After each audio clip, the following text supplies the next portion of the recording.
Been getting up early each day this week since my brother's out of town to feed the dogs, to let the dogs out first thing in the morning. I kind of gave up on trying to go back to sleep, said screw it, let me get up. Took a shower, just shaved, gonna make myself some coffee here in a minute. It's a little bit after 9 a.m. on Wednesday.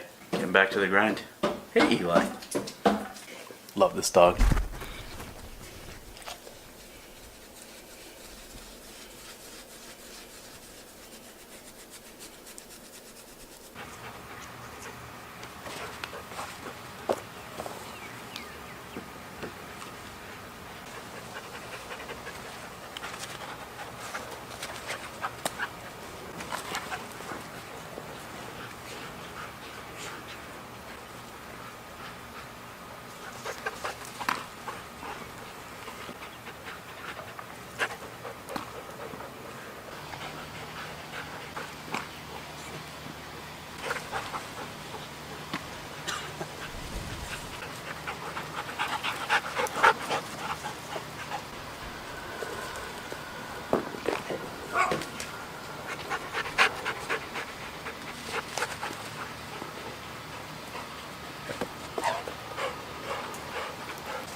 So I decided I'm going to try to edit stream highlights from my stream yesterday. It was a pretty short stream, so there's not like a ton of highlights, but I wanted to test a couple different things. When I stream at 720p, 60 frames per second at a 6K bitrate.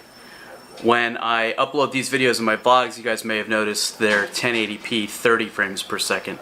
I can't go any higher on my stream because of the monitor that I'm using, and I know that sounds weird, but the monitor I'm using is a 19-inch 4x3 monitor, and it doesn't do 1920 by 1080. It's not a resolution that'll work on the monitor. And so Open Broadcaster, OBS, won't let me stream at a resolution my monitor can't support. So it's an easy fix. I just have to swap monitors. I just haven't. So what I'm doing right now is I'm rendering yesterday's stream highlights, and I'm testing to see if it'll let me render it as 1080p, if it'll upscale it to 1920 1080 while maintaining the 60 frames per second in the actual source content itself. Not sure how it's going to turn out, but that's why we're testing. On the eye tracking software and hardware front, one of the ideas I alluded to in yesterday's content, I notice personally when I play, there are times where I'm hyper focused on the crosshair versus on the screen itself.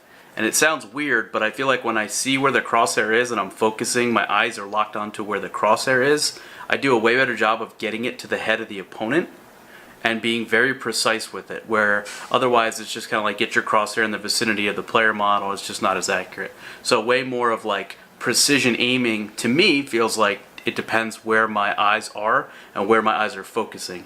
So that's why I figured the eye tracking software would be really cool.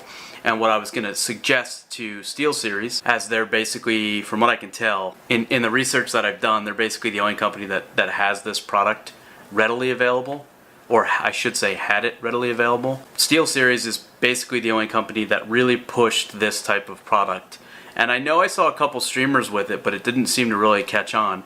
What I would have loved to have seen from them, and if, from what I'm gathering via just kind of Twitter research and some Google searches, it's not an actively supported product anymore. It's not something that seems to be something they're not restocking anymore.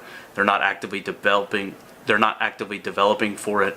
All that's kind of bad news, because what I would love to have seen is for them to send those to the top players in the world in Counter-Strike and Overwatch, and I'm sure they've done it for MOBAs and League of Legends and Dota and those games to see if they're looking at their items or the map or whatever. But specifically for first-person shooters, it would have been really interesting to see if there's any kind of correlating data of where the best players in the world in first-person shooters focus their eyes.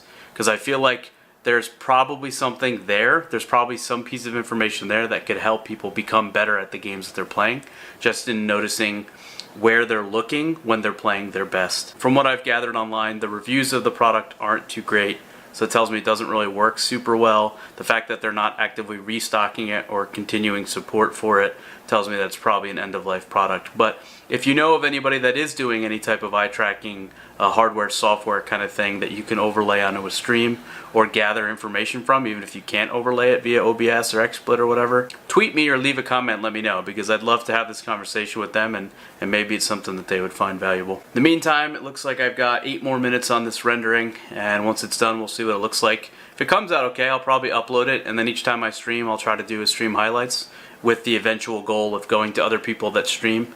I've noticed that a lot of the bigger streams, especially in Counter-Strike, they have like stream highlights where they go take their stream and upload basically just one for one from their actual stream itself, but they kind of chop it up by round, or they find like funny things and edit it in. None of the editing of those clips has been anything that I feel like I can't deliver on. A lot of it's just like the overlaying of text, right? Somebody in TeamSpeak or Mumble says something, and the editor just puts what they said as like a subtitle kind of thing, in kind of a funny way, right? It's got to have a good transition, good comedic timing, all those things. Then there's like interesting transitions where it's like static, as if you're watching like a TV show that just kind of like cut from commercial to something else. From what I've seen in all those, there's nothing that I couldn't do myself. So as someone that I know the players trust, that they know is reliable, maybe that's something I could do, you know, to help out some players. So I figured I'd try it for myself first, see how it comes out, and go from there. Just about 9 o'clock. I'm letting the dogs back out. We played a lot today, actually, in the backyard, so hoping that they're pretty tired, pretty worn out. Just got word that my car is repaired and all good. My parents picked it up, so it's back at their place, and my younger brother, who's down there doing some dog training, will be driving it back, I think tomorrow or Friday. Because I didn't get too much sleep last night, it's probably going to be an early night for me. I was considering streaming, but honestly don't know if I really feel like it, so might find 1 or 2 things to kind of jump into and either read or to watch for the purpose of probably learning or just trying to pick up something new. Today, I guess, just another day at it. I'll probably spend a little bit of time on some of the selfless stuff tonight, just following through and checking in on the analytics for our jerseys, as well as the merchandise that we've got the discount code in place for, and make sure everything's running smoothly there. I think all the players are back to the Overwatch house now, which I'm not 100% sure on. I'll spend a little bit of time on that tonight, make sure that that's all good to go. Slight change of plans. I didn't realize that I had a couple bottles of wine, so I'm going to crack one of these open, have a glass or two, probably sit downstairs in the recliner and work on the laptop a bit, see what I get done. I ended up being a little bit more productive sitting watching TV on the laptop than I expected to be, which is both good and bad. I hate killing time by sitting there watching TV. I feel like it's super non-productive, and I try to avoid just sitting there in front of a television screen, except during football season. That's an exception. And then like the occasional really good show, like a Game of Thrones, that type of thing, as opposed to like channel surfing, which is kind of what I just did. But I was on my laptop, I ended up being a little bit more productive, and I don't feel too bad about it. So just let the dogs out one last time. I'm going to bring them back in here in a minute and probably get to bed early, and hopefully get a good night's sleep and get back at it again in the morning.